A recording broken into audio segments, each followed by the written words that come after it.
而家越嚟越多人咧係用蛋白粉㗎。其實有啲咩嘅人士咧係需要用蛋白粉咧？會唔會食得多有害嘅咧？點樣揀咧？今日咧我會為大家係分享㗎。你有冇用蛋白粉啊？你用緊邊一種咧？歡迎你喺下邊留言同我分享啊！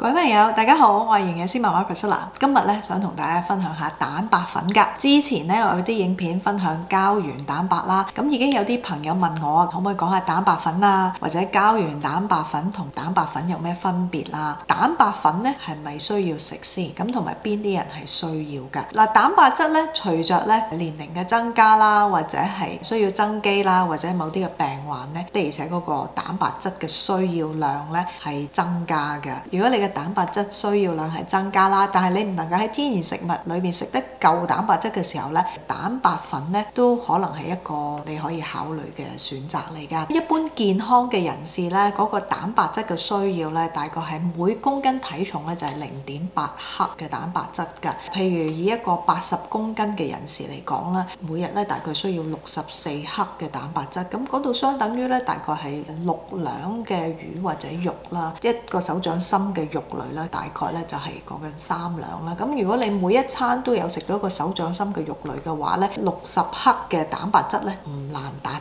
到嘅。有某啲特別嘅需要啦，譬如首先講長者先，由於長者容易有肌肉流失啦，佢嗰個需要量咧就係去到每公斤體重1.2克㗎。譬如我哋又攞翻80公斤體重嘅人嚟做例子啦，假設佢係年長嘅人士嚟嘅，佢係每日咧係需要96克嘅蛋白質，差唔多去到咧10兩嘅肉啦。咁頭先講啦，6兩肉啦，即係一般人真係唔係好難做得到啦。但係咧，如果有長者咧啲牙唔係咁好啊，胃口唔係咁好啊，或者唔係好中意食肉嘅，就未必咁容易係去到96克嘅蛋白質啦。喺嗰個情況下咧，可能考慮咧可以用呢啲蛋白粉嘅。另外一個例子啦，增肌嘅人士嚟講咧，需要幾多嘅蛋白質咧？一般嚟講咧係可以去到每公斤體重1.5克嘅，所以咧嗰個嘅蛋白質嘅需要量咧，其實係去到120克嘅。咁講緊12兩肉啦。有好多人咧，即係練大隻啊，就會想食多一啲嘅蛋白質，變咗會選擇呢個蛋白粉。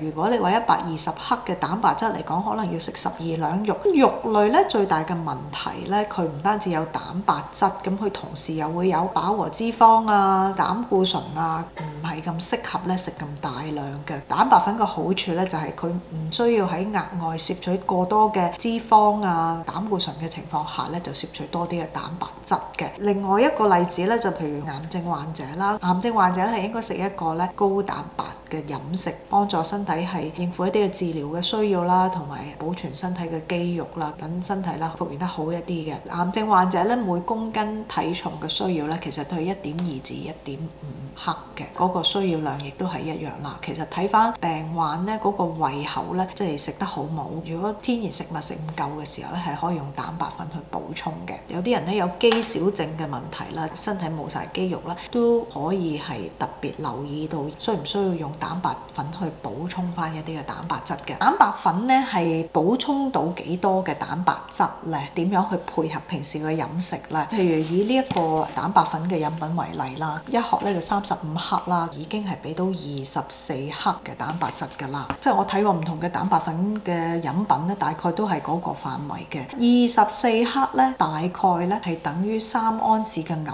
扒度咯，大概一個手掌心或者一笪啤牌咁大嘅肉類嘅蛋白質嘅份量啦。個份量都幾高㗎，所以咧，如果你嘅蛋白質嗰個需要量咧係增加咗30克咁樣樣，咁你其實好簡單，每日嘅肉類嘅食物裏邊咧，或者你飲開嘅奶嘅份量以外咧，再額外飲多杯嘅話咧，就好容易就滿足到大家個要求。咁食得太多蛋白粉會唔會有問題咧？咁係會有問題㗎。特別有某啲嘅病患嚟講啦，譬如腎功能下降啦，最好咧就食一個控制蛋白質嘅飲食嘅，唔唔可以話太過量，因為咧嗰啲過多嘅蛋白質咧都係會增加嗰個腎臟嘅負荷。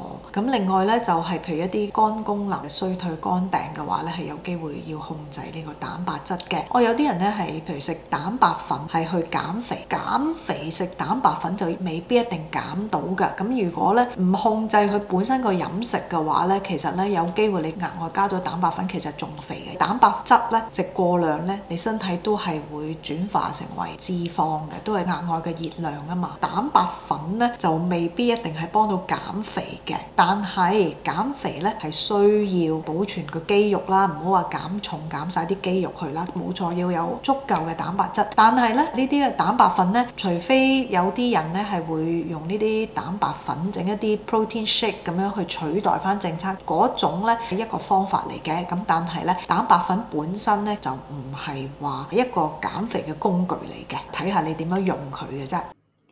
你想唔想安坐家中就有註冊營養師助你達到你嘅健康目標？港營聚在線營養諮詢為海外同香港嘅人士提供方便、彈性同埋省時嘅營養服務。線上嘅服務係包括 messaging 嘅支援，會面前後同營養師有更緊密嘅溝通。馬上預約你嘅免費評估啦！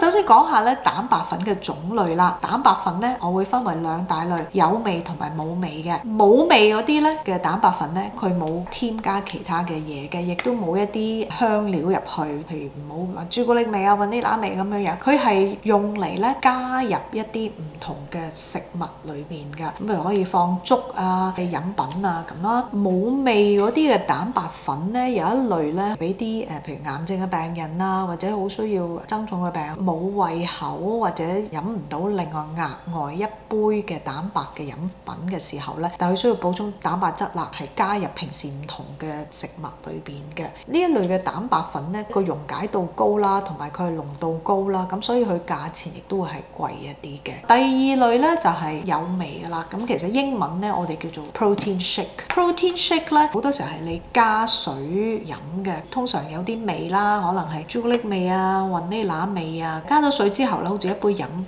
咁有啲人咧就會用嚟做代餐啊。譬如呢一個嘅蛋白粉嘅話咧，一殼咧加咗水啦，就係130卡路里。如果係用嚟減肥嘅話咧，咁有啲人咧係會用嚟做代餐嘅。代餐減唔減到肥咧？咁我呢度就暫時唔講啦。咁不過咧可以用嚟咁樣去減肥嘅。咁所以咧你就要問你自己啦，你係想加入你平時嘅食物啊，定係你想當係一杯飲品咁樣飲啦？你當飲品嘅話咧，咁好多人咧就未必係啱嗰個口味嘅，可能覺得嗰隻朱古力味唔好味啊，太甜啊咁樣。同埋好多時候咧，因為佢有味咧，就會加咗另外一啲嘅嘢入去㗎。譬如可能係會加咗代糖啦，呢一個都係譬如加咗sucralose 啦，咁都係一種代糖啦。有啲咧會加啲唔同嘅代糖啦，去整到有味咧，咁佢就會加咗唔同嘅成分落去。第二個重點咧就係大家咧要睇下食物成分表啦，佢係加咗啲咩入去。如果佢加咗一啲代糖，睇下你介唔介意啊？有陣時佢可能會加咗甜菊糖啦、stevia 啦。我有片講 stevia，大家有時間睇，暫時未證明到有啲咩嘅害處嘅。但係如果你話我唔中意有呢一啲嘅成分，咁你可能咧就要選擇即係純加入去你平時嗰啲食物裏邊嘅一個嘅方法啦。咁你要諗下有冇啲食物咧係可以方便到你係加入去嘅。咁通常都係一啲液體，一般都會做到個溶解度會係比較係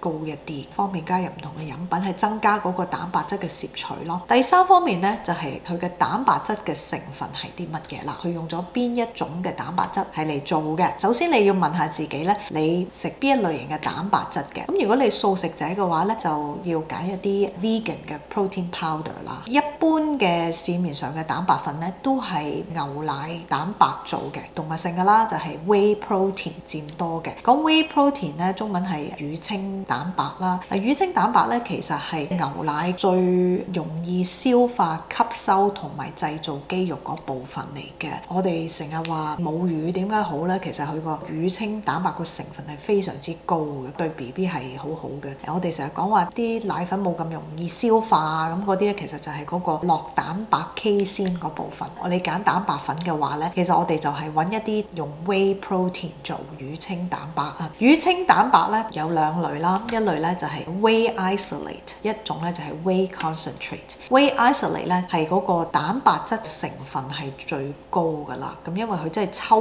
咗乳清蛋白出嚟啊嘛，咁所以咧碳水化合物啊、脂肪啊，咁其實係最低㗎啦。如果係 whey concentrate 咧，咁佢其實係將嗰啲乳清蛋白咧就濃縮咗，都會有少量嘅碳水化合物嘅。咁不過咧就會比 whey isolate 係高少少。如果佢係 whey isolate 嘅話咧，咁一般嚟講價錢會係高少少啦。咁啊 whey concentrate 其實亦都唔係話爭好遠嘅，但係如果你用 whey concentrate 嘅話咧，咁你個份量嗰度可能會需要多一啲啦。如果你係食呢個 vegan 嘅 protein powder 呢個素食嘅蛋白嘅話咧，一般嗰個蛋白質嘅來源咧，一係用黃豆啦、青豆啦、米嘅蛋白啦，佢哋好多時候會混合幾種嘅蛋白質。蛋白質咧其實係有唔同嘅氨基酸啦，植物蛋白咧佢未必係有齊所有嘅氨基酸，好多時候要混合幾隻嘅蛋白咧，俾晒所有嘅氨基酸出嚟嘅。素食蛋白咧嗰個 soy protein 咧，即係唔係我首選嚟嘅，我會揀 P 呢個青豆嘅蛋白。咁有黃豆蛋白咧，雖然咧好多 research 咧就講咗話，其實食豆腐咧就唔會增加乳癌嘅機會啊、子宮肌瘤啊，呢啲其實冇證實到嘅。但係如果你係將黃豆抽嗰個 soy protein 出嚟嘅食好多嘅話咧，我自己就唔會咁建議咁樣食法咯。我就比較保守啲嘅。如果你係揀蛋白粉嘅話咧，除非你真係完全一定係唔食奶嘅，否則咧我會建議你揀 whey protein 嘅。最後咧就講有啲人咧就問膠原蛋白同蛋白粉有咩分別啦？膠原蛋白粉咧，好似我呢一樽咧，其實我都係加落平時嗰啲飲品嗰度，咁就係冇味同埋即係溶解度高嘅。咁我就唔係話用嚟開 shake 嘅。膠原蛋白粉咧，譬如以呢個產品為例咧，10克咧都有9克嘅蛋白質。即係如果我係好似平時食到呢啲份量，一個 scoop 即係30克嘅話咧，其實我都係攞到相等嘅蛋白質嘅含量嘅。只不過咧，蛋白粉咧個作用唔一樣啦。即係簡單嚟講，膠原蛋白粉如果你要食咁多用嚟增肌喎，即係個價錢就會非常之貴㗎啦。咁同埋膠原蛋白粉咧有唔同嘅種類啦，好多時候係幫你啲肌肉啊、皮膚啊咁樣樣用嚟增肌係你個目標嘅話，咁你未必一定要需要膠原蛋白粉咁貴嘅價錢咯。唔係話唔可以嘅，只不過殺雞唔需要用到牛刀就係咁解啦。你需唔需要用到蛋白粉咧，或者點樣用法咧？我都會鼓勵，如果你有一種需要嘅話咧，都考慮諮詢註冊營養師，等佢咧可以配合你個整體嘅飲食去使用呢啲嘅產品㗎。今日嘅分享就到呢一度，多謝大家收睇，拜拜。